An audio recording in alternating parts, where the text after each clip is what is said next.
The world has changed in many ways over the past years,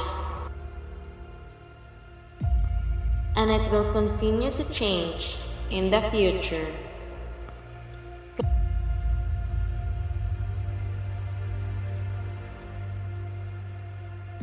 Climate change, energy crisis, and environmental awareness. What do you think will happen if they all collided?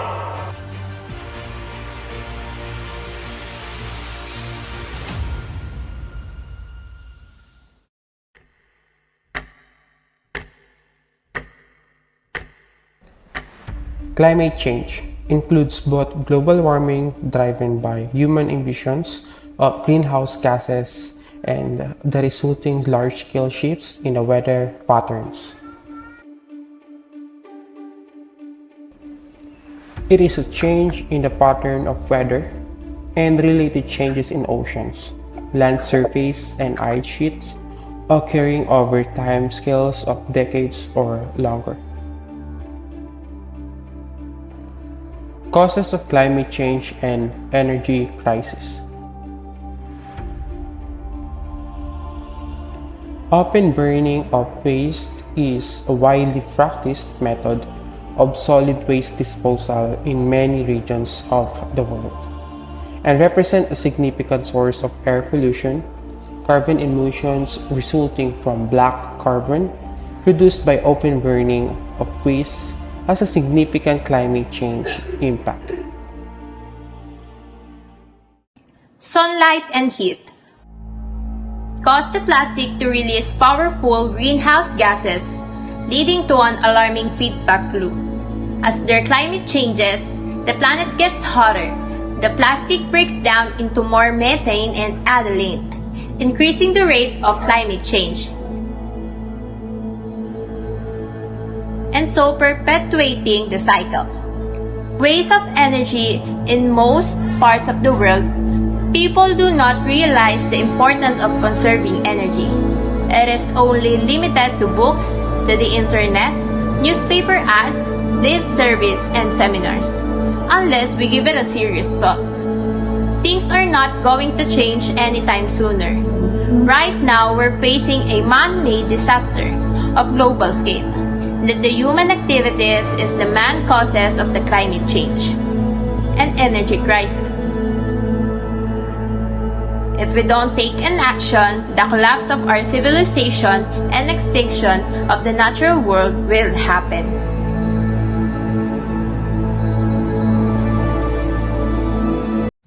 The message is clear, the time is running out.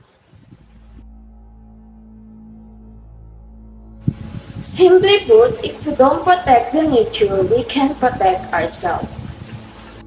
The only way we can solve our problem is by a human solution. We can never sit back and wait for the miracle to happen.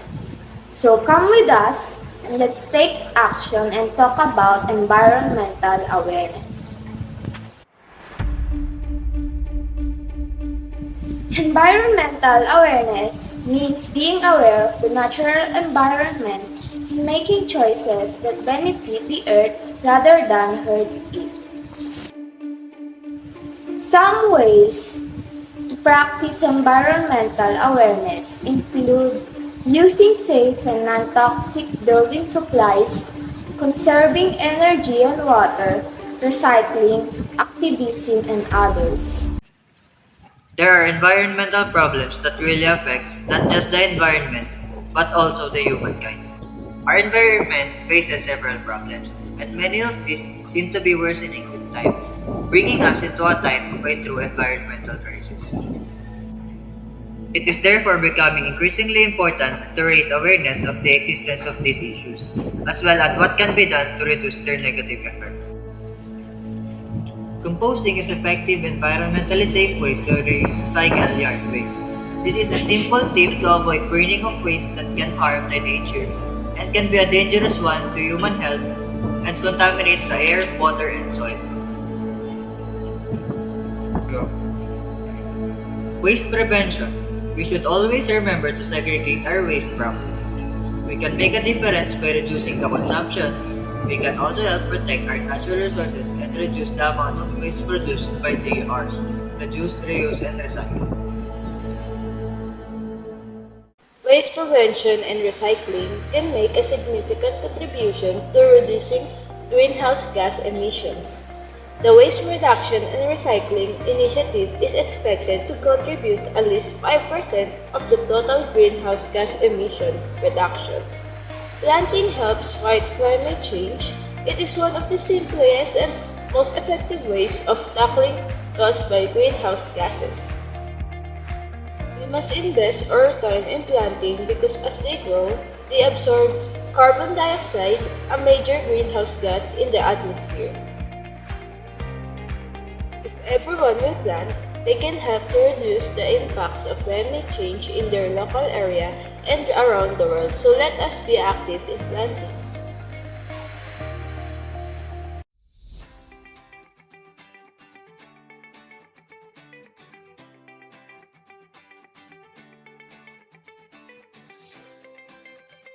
Be more conservative with energy usage. Becoming more conservative with energy efficient is a great way to prevent pollution. It causes the power plants to expend less energy. Make sure to turn off the lights when not in use and unplug the device that you're not using anymore when you're done. Using maximum daylight, spending time on reading instead of using technologies. All of this can be a big help to lessen the energy crisis. We are not yet too late. There are always things we can do to fight against this. Saving the environment starts with us, and it's our responsibility to act against this terrible change, to preserve the planet Earth for future generations. Thinking about your current habits and making a few minor changes can make a big difference.